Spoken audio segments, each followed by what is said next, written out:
ഡോക്ടറെ, ഇപ്പം എനിക്കും എൻ്റെ ഏജിലുള്ള ഇപ്പോൾ 90s കിഡ്സിനായാൽ പോലും അതിൽ ചെറുപ്പം മുതലേ ഈ മുടിയൊക്കെ നരയ്ക്കുന്നുണ്ട്. ഇപ്പം എൻ്റെ നോക്കിയാൽ താടി മീശ ഒക്കെ നരച്ചു തുടങ്ങിയിട്ടുണ്ട്. ഈ ഒരു ഇങ്ങനെ നര വരാൻ എന്താ നമ്മുടെ ലൈഫ് സ്റ്റൈലിൽ നേരത്തെ കയറി വരുവാണല്ലോ? നേരത്തെയാണ് അല്ലേ? അല്ല, എനിക്ക് പ്രായമല്ല, എനിക്ക് ഒരു 10ാം ക്ലാസ്സൊക്കെ പഠിക്കുമ്പോഴേ മുടി നരയ്ക്കുന്നുണ്ട്. മുടി നരയ്ക്കുന്നുണ്ട്. അപ്പൊ ഞാൻ എൻ്റെ മമ്മിക്ക് ഈ ചെറുപ്പത്തിലെ മുടി നരയ്ക്കുക. അപ്പം ആ ഒരു ഇതാണ് കിട്ടിയിരിക്കുന്നത്, മമ്മിയുടെ പാരമ്പര്യമാണ് കിട്ടിയത്. പാരമ്പര്യം എന്നുള്ള വേർഡ് പറഞ്ഞിട്ട് എന്നെ ആശ്വസിപ്പിച്ചു. പക്ഷെ ഇപ്പൊ ഞാൻ നോക്കുമ്പോ എൻ്റെ വീടിന്റെ അടുത്തുള്ള ചെറിയ പിള്ളേർക്ക് പോലും മുടി പലർക്കും അങ്ങനെ ഉണ്ട്. അവരുടെ പക്ഷെ അവന്റെ അപ്പനൊന്നും മുടി കൊഴിച്ചില് പോലും ഇല്ല. എണ്ണയൊക്കെ തേച്ച് കുട്ടപ്പന നടക്കുന്ന ആൾക്കാർ. പക്ഷെ മുടി താടിയൊക്കെ ഇപ്പൊ ഇവന്റെ ഒരു താടി തുടങ്ങിയിട്ടുണ്ട്. നമ്മൾ യൂസ് ചെയ്യുന്ന സോപ്പുകളുടെ ആണോ അതോ ഷാമ്പൂവിന്റെ ആണോ അതോ ഫുഡിന്റെ ആണോ? അല്ല, ഇതെല്ലാം ഒരു റീസൺ ആവാം. നമ്മൾ ആയുർവേദത്തിൽ പിത്തം ദുഷിക്കുമ്പോഴാണ് എന്ന് പറയും. അതായത് നമ്മുടെ വയറ് റിലേറ്റഡ് ആയിട്ടുള്ള പ്രശ്നങ്ങൾ, നമ്മൾ കൂടുതൽ സ്പൈസി സാൾട്ടി ആയിട്ടുള്ള ഫുഡ് കഴിച്ചാൽ, നമ്മൾ അജിനമോട്ടോ ഒക്കെയുള്ള സാധനങ്ങൾ അങ്ങനത്തെയുള്ള കൂടുതൽ പ്രശ്നങ്ങൾ കഴിച്ചു കഴിഞ്ഞാൽ പ്രശ്നമാണ്. നമ്മൾ പിത്തത്തിന് ദുഷിപ്പുണ്ടാകുക എന്ന് പറയും.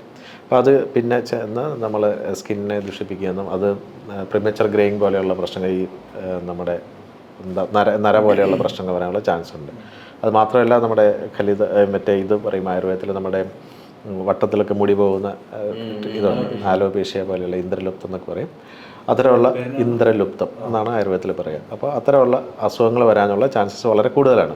അപ്പോൾ സ്പൈസി സാൾട്ടി ആയിട്ടുള്ള ഫുഡ് കഴിക്കാം, എക്സസീവായിട്ടുള്ള ടെൻഷൻ, സ്ട്രെസ്സ്, കൂടുതൽ തിങ്കിങ്, നമ്മൾ സ്ക്രീൻ ടൈമൊക്കെ കൂടുക, ഇതെല്ലാം നമ്മുടെ ബോഡി ഹീറ്റും, അതായത് പിത്തത്തിനെയും ബോഡി ഹീറ്റിനെയൊക്കെ കൂട്ടുന്ന കാര്യങ്ങളാണ്. അപ്പോൾ അത് ഇൻടേൺ ഇതുപോലെയുള്ള പ്രിമച്ചർ ഗ്രേയിങ്ങിലേക്ക് പോവാം.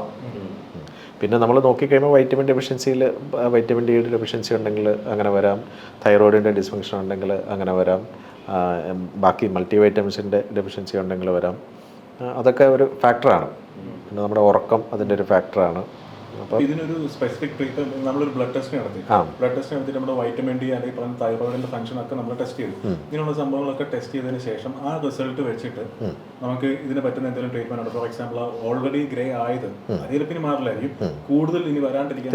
തീർച്ചയായും നമുക്കതിനെ കറക്റ്റ് ചെയ്യാൻ പറ്റും. അപ്പം നമ്മൾ ഈ ഇത്തരം ടെസ്റ്റുകൾ നമുക്ക് സംശയമുള്ളതൊക്കെ നോക്കിയിട്ട് അതിനെയൊക്കെ റൂൾ ഔട്ട് ചെയ്തതിന് ശേഷം എന്താണ് എക്സാക്ട് കോസ് എന്നുള്ളത് നമുക്ക് മനസ്സിലാക്കാൻ പറ്റും.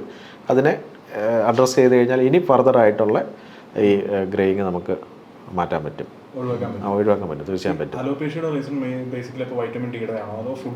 അല്ല, ഫുഡ് നമ്മൾ വയർ റിലേറ്റഡ് ആയിട്ടുള്ള പ്രശ്നങ്ങൾ കൊണ്ടും വരാം. അതൊരു ആക്ച്വലി ഒരു ഓട്ടോ ഇമ്മ്യൂൺ ഡിസീസാണ്. നമ്മൾക്ക് നമ്മുടെ ശരീരത്തിനെതിരായിട്ട് നമ്മുടെ ശരീരത്തിൽ തന്നെ ചില ഇത് ഉണ്ടാകുന്നതാണ്. അപ്പോൾ അതിന് ഓട്ടോ ഇമ്മ്യൂൺ ഡിസീസ് എന്ന് പറയും. അപ്പോൾ അതൊക്കെ ഒരു ഓട്ടോ ഇമ്മ്യൂൺ സ്പെക്ട്രത്തിൽ വരുന്ന അസുഖങ്ങളാണ്. അപ്പോൾ അതിനെയൊക്കെ കറക്റ്റ് ചെയ്യാൻ നമുക്ക് പറ്റും. സമയമെടുക്കുന്ന ട്രീറ്റ്മെൻറ്റ്സുകളാണ്, പക്ഷേ ആയുർവേദത്തിൽ ഒത്തിരി മരുന്നുകളുണ്ട് അതിന് വേണ്ടിയിട്ടുള്ള. അപ്പോൾ അത് കൊടുത്തു കഴിഞ്ഞാൽ അതൊക്കെ കറക്റ്റ് ആകാൻ പറ്റും.